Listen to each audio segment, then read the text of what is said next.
ঈদযাত্রায় বিভিন্ন স্থানে বাড়তি ভাড়া নেওয়ার অভিযোগ, উত্তরের পথে যাত্রী ভোগান্তি চরমে। ভারী বৃষ্টিতেও রাজধানীর হাটে জমজমাট পশু বেচাকেনা, মাঝারি আকারের গরুর চাহিদা বেশি। লাব্বায়েক আল্লাহুম্মা লাব্বায়েক ধ্বনিতে মুখরিত আরাফাত, ১৬ লাখেরও বেশি হাজির জমায়েত। চট্টগ্রামের জঙ্গল সলিমপুরের সন্ত্রাসীদের নির্মূলের ঘোষণা স্বরাষ্ট্রমন্ত্রীর, অস্ত্রসহ দাগী আসামি গ্রেপ্তার। যুদ্ধবিরতির মধ্যে ইরানে হামলা চালালো যুক্তরাষ্ট্র, ইসরায়েলকে নির্মূলের হুঁশিয়ারি মোস্তফা খামেনির। স্বাগত জানাচ্ছি দ্য বিজনেস স্ট্যান্ডার্ডের নিয়মিত আয়োজন টিভিএস রাত ৮টার সংবাদের সঙ্গে আছি আমি রুবাইয়া আয়েশা। দেখছিলেন সংবাদ শিরোনাম, এবারে বিস্তারিত। পবিত্র ঈদুল আজহার আর মাত্র ২ দিন বাকি। মুসলিমদের অন্যতম বড় এই ধর্মীয় উৎসব পালনে পরিবার পরিজন নিয়ে রাজধানী ছাড়ছে লাখো মানুষ। বাড়তি এ চাপের সময়ে অতিরিক্ত ভাড়া নেওয়ার অভিযোগ উঠেছে বাস কাউন্টারগুলোতে। ২৬ মে সকাল থেকে কমলাপুর, আরামবাগ, সায়দাবাদ, টিটিপাড়া ও মানিকনগর এলাকার কাউন্টারগুলো ঘুরে এমন অভিযোগ পাওয়া গেছে। বাড়তি ভাড়া দিয়েও নির্দিষ্ট সময়ে গন্তব্যে পৌঁছাতে পারছেন না যাত্রীরা।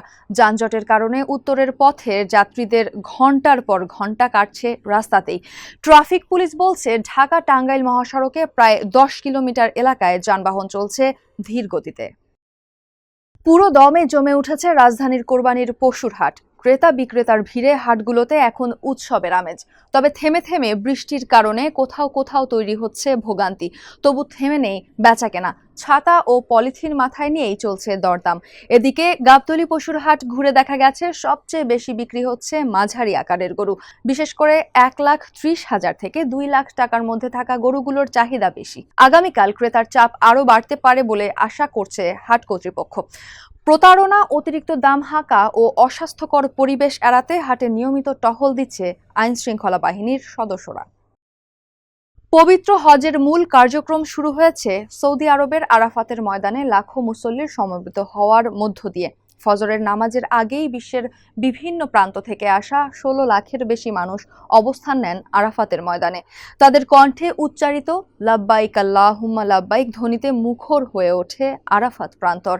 ভোর থেকেই ইবাদত, কুরআন তেলাওয়াত, জিকির ও দোয়ায় মগ্ন ছিলেন মুসল্লিরা। সূর্যাস্তের পর মুজদালিফায় যান তারা।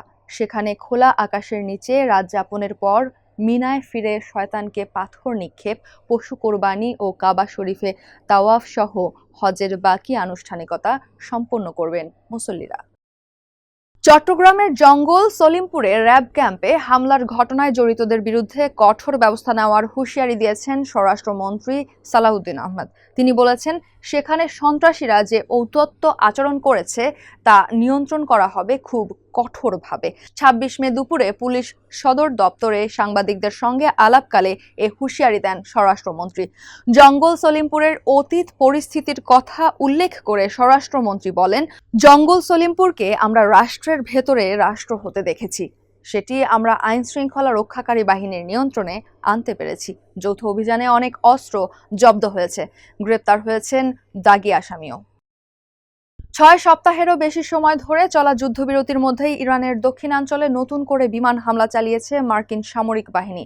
যুক্তরাষ্ট্রের সেন্ট্রাল কমান্ড এক বিবৃতিতে জানিয়েছেন, ইরানের ক্ষেপণাস্ত্র ঘাঁটি এবং সমুদ্রপথে মাইন পুঁতে রাখার চেষ্টায় লিপ্ত স্পিড বোটগুলোকে লক্ষ্য করে এই হামলা চালানো হয়েছে। ওয়াশিংটনের দাবি, আত্মরক্ষা এবং ইরানি বাহিনীর হুমকি থেকে মার্কিন সেনাদের সুরক্ষার জন্য নেওয়া হয়েছে এই পদক্ষেপ।